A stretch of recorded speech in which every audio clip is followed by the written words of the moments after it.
بسم اللہ الرحمن الرحیم۔ کسی نے پوچھا کہ آپ جو التحیات پڑھتے ہیں اس التحیات کے کلمات کو سنت سے ثابت کیجیے۔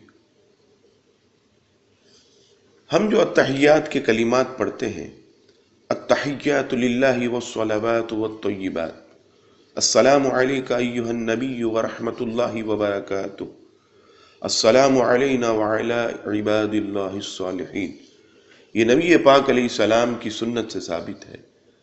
چنانچہ امام بخاری کتاب الصلاۃ حدیث نقل فرماتے، حدیث نمبر 793، اور امام ابن ماجہ شریف میں حدیث نقل فرماتے، حدیث نمبر 946، حضرت شفیق بن سلمہ رضی اللہ تعالیٰ عنہ حضرت عبداللہ بن مسعود رضی اللہ تعالیٰ عنہ سے روایت کرتے کہ انہوں نے کہا کہ جب نبی پاک علیہ السلام کے ساتھ ہم نماز میں ہوتے تو سلام پھیرنے سے قبل ہم یہ کہتے تھے، اللہ تعالیٰ کے بندوں کی طرف سے اللہ پر سلام، فلاں اور فلاں پر سلام۔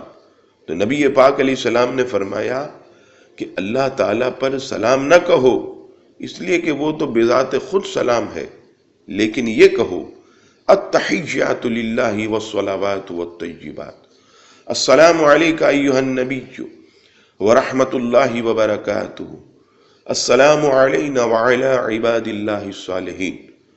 اور جب تم نے یہ وعلی عباد اللہ الصالحین کہا تو یہ دعا ہر بندہ خواہ زمین اور آسمان کے درمیان ہوگا اس کو پہنچ جائے گی، اور اس کے بعد اشہد ان لا الہ الا اللہ واشہد ان محمدا عبدہ ورسولہ، اور اس کے بعد جو دعا تجھے اچھی لگے وہ پڑھ لے۔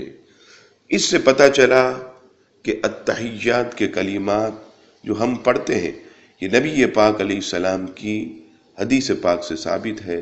اللہ تعالیٰ ہم سب کو نبی پاک علیہ السلام کی سنت کے مطابق نماز ادا کرنے کی توفیق عطا فرمائے۔ وما علینا الا البلاغ۔